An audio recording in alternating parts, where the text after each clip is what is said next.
Hello, hello, hello. This is Granddaddy Pendragon coming to you from my lair.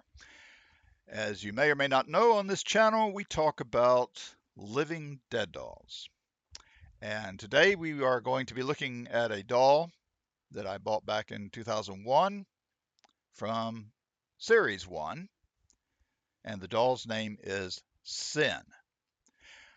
By the way, I should mention that in my Exorcist video, I think I accidentally at one point called the doll Sadie.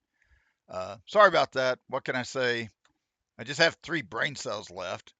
I'm getting old and stupid. But I'll try to keep the doll name straight. But if I accidentally miscall it, it's kind of like a parent, who has a bunch of kids, and the parent will say, "Hey, Tommy, Johnny, Billy, or whatever your name is." It's kind of like that when you have a lot of dolls to keep track of.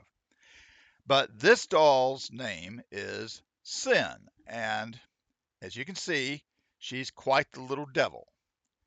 Uh, Very creepy, cute doll. Has horns, of course, which are part of the mold. She has a dress that's very similar to Sadie's, except it's red. It's red kind of felt material. And she has the Mary Jane shoes, the little girl socks. Her hair is very nice. They did a lot better job with a lot of these earlier series than they did with some of the later ones. Some of the later ones, it got really, really sketchy. But very nice hair, and she has a plastic tail. There's no wire in this tail, so it just stays put. You can't really manipulate it in any way. But as you can see, very, very interesting face on the doll. Now, on the 13th anniversary re-release, it's very similar, except they changed the face. They gave her a face that's reminiscent more of another doll called Loose Sapphire, which we will notice down the road. But again, she's got the red horns, has the same kind of dress, shoes, and socks. Her hair is actually thicker than the Series 1. In fact, this is like the second Sin doll that I bought. I bought this one unboxed. I bought another one that was boxed, and her hair was so thick. I mean, she looked like the Sadako Ringu doll. It just about covered her face, so I have to keep it tied back with a rubber band.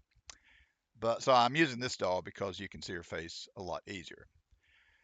She has a hand that can hold her pitchfork accessory, which is a bonus. And plus, she, of course, has more articulation than Series 1.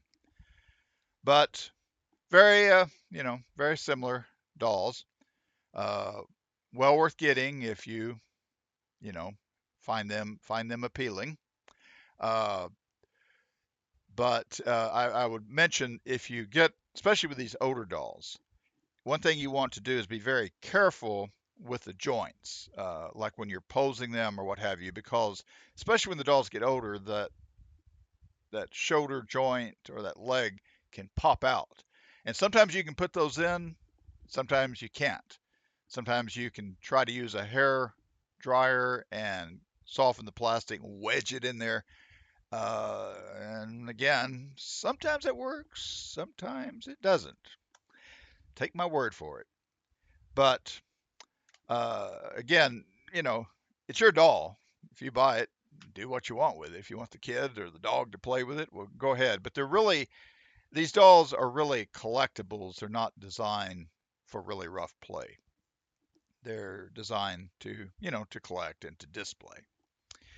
Anyway, we'll be looking at more dolls in videos to come. Thank you. Thank you so much for tuning in and for watching this video. I greatly appreciate it.